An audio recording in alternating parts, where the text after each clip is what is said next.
In this video, we will introduce the name of Garmin transducers.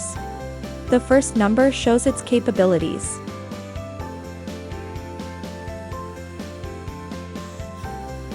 The next part refers to the frequency bands of chirp traditional view. And the last part is the mounting style. If there is a UHD, it means the transducer supports UHD clear view and side view.